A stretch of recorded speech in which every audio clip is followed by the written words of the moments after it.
اس وقت خبریں گردش کر رہی ہیں کہ لانگ مارچ 5B نامی چین کا ایک راکٹ بے قابو ہو چکا ہے اور یہ زمین پر کسی بھی جگہ گر سکتا ہے۔ اس کے گرنے کے امکانات کہاں زیادہ ہیں اور یہ کن علاقوں میں تباہی پھیلا سکتا ہے؟ میں ہوں نثار احمد اور آپ دیکھ رہے ہیں نثار احمد ٹی وی۔ آج کی اس ویڈیو میں ہم جانیں گے کہ یہ بے قابو راکٹ دنیا میں کہاں گر سکتا ہے۔ معلوماتی ویڈیوز سب سے پہلے دیکھنے کے لیے سبسکرائب کیجیے نثار احمد ٹی وی کو۔ دوستو، چین کا قابو سے باہر ایک بڑا راکٹ 8 مئی کو زمین کے ماحول میں داخل ہونے کا امکان ہے اور اس کا ملبہ زمین میں کہیں بھی گر سکتا ہے۔ سائنسدانوں کو یہ ٹھیک سے معلوم نہیں ہے کہ یہ کہاں گرے گا۔ اس راکٹ کو، جس کا نام لانگ مارچ 5B راکٹ ہے، چینی قصبے وین چانگ سے 29 اپریل کو لانچ کیا گیا تھا۔ اس راکٹ کی لمبائی 98 فٹ جبکہ چوڑائی 16 فٹ ہے اور اس کے ذریعے اپریل کے آخر میں چین کے نئے خلائی اسٹیشن کو مدار میں لے کر جانے کی تیاریاں کی گئی تھیں۔ اس وقت یہ مدار سے 27,000 کلومیٹر فی گھنٹہ کی رفتار سے زمین کی جانب بڑھ رہا ہے۔ سن 1990 کے بعد سے 10 ٹن سے زیادہ وزنی کسی بھی مشین یا راکٹ کو زمین کے مدار میں دانستہ طور پر نہیں چھوڑا گیا تاکہ کہیں وہ بے قابو ہو کر زمین پر نہ آ گرے، مگر اب اگلے چند دنوں میں 21 ٹن وزنی لانگ مارچ 5B نامی راکٹ زمین پر گرنے والے سب سے بڑے راکٹس میں سے ایک ہوگا۔ تاہم سائنسدانوں جیسے ہارورڈ یونیورسٹی کے پروفیسر جوناتھن میک ڈول نے بتایا کہ اس ملبے کے کسی سے ٹکرانے یا نقصان کا خطرہ تو بہت زیادہ نہیں، مگر اسے نظر انداز بھی نہیں کیا جا سکتا کیونکہ ایسا ہو بھی سکتا ہے۔ انہوں نے کہا کہ یہ خطرہ کہ یہ راکٹ براہ راست آپ سے ٹکرا جائے گا نہ ہونے کے برابر ہوتا ہے۔ یورپین اسپیس ایجنسی نے ملبے کے حوالے سے رسک زون کی پیشن گوئی کی ہے۔ اس رسک زون میں امریکہ کے مختلف حصے، پورا افریقہ، آسٹریلیا، جاپان کا جنوبی حصہ، ایشیا کے کچھ حصے، یورپ میں اسپین، پرتگال، اٹلی اور یونان شامل ہیں۔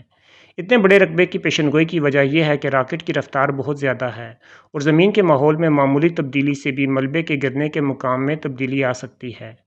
جوناتھن میک ڈول نے بتایا کہ ہمیں توقع ہے کہ یہ راکٹ زمین کے ماحول میں 8 سے 10 مئی کو داخل ہوگا اور اس 2 دن کے دوران یہ دنیا کے گرد 3 چکر لگائے گا۔ انہوں نے بتایا کہ یہ راکٹ 18,000 میل فی گھنٹہ کی رفتار سے سفر کر رہا ہے اور زیادہ امکان یہی ہے کہ اس کا ملبہ سمندر میں گرے گا کیونکہ زمین کی سطح کا زیادہ حصہ سمندر پر مشتمل ہے۔ خیال رہے کہ یہ راکٹ چین کے نئے اسپیس اسٹیشن کے لیے پہلے حصے کو خلا میں بھیجنے کے لیے 29 اپریل کو روانہ کیا گیا تھا اور مشن کی کامیابی کے بعد اسے خلا میں بے قابو چھوڑ دیا گیا۔ جوناتھن میک ڈول کے مطابق اس حوالے سے کوئی بین الاقوامی قانون یا اصول موجود نہیں، مگر عام طور پر ایسا نہیں ہوتا کہ بڑے راکٹوں کو زمین کے مدار پر اس طرح بے قابو چھوڑ دیا جائے۔ BBC کے نامہ نگار برائے سائنس جوناتھن ایموس کا کہنا ہے کہ یہ ایک ایسے زون کی جانب بڑھ رہا ہے جو خط استوا سے 41 ڈگری شمال اور جنوب کے درمیان ہے۔ شمال میں یہ علاقہ نیو یارک، استنبول اور بیجنگ تک جاتا ہے اور جنوب میں ویلنگٹن اور چلی تک۔ انہوں نے کہا کہ اگر آپ اس زون یا علاقے سے مزید شمال یا جنوب میں رہتے ہیں تو یہ آپ پر نہیں گر سکتا، اور اگر آپ اس زون میں ہیں اور خط استوا کے قریب رہتے ہیں تب بھی اس کا آپ پر گرنے کا امکان بہت کم ہے۔ جب یہ راکٹ زمین کی فضا میں داخل ہوگا تو ہوا کی رگڑ سے اس کا بہت سا حصہ جل جائے گا۔ جلنے کے بعد باقی بچنے والے حصے کے سمندر میں گرنے کے امکانات زیادہ ہیں کیونکہ زمین کا 70% حصہ پانی سے ڈھکا ہوا ہے۔ سائنسدانوں کو امید ہے کہ یہ راکٹ 10 مئی کو زمین پر گرے گا۔ اس پیشن گوئی میں غلطی کی گنجائش 2 دن ہے، یعنی یہ مقررہ وقت سے 2 دن بعد یا پہلے بھی گر سکتا ہے اور سائنسدانوں کو اس کے گرنے سے 1 گھنٹہ پہلے تک یہ معلوم نہیں ہوگا کہ یہ عین کس جگہ گرے گا۔ اس وقت سائنسدان اس کے گرنے کی رفتار پر نظر رکھے ہوئے ہیں اور انہیں توقع ہے کہ یہ زمین کے ماحول میں جلد داخل ہو جائے گا۔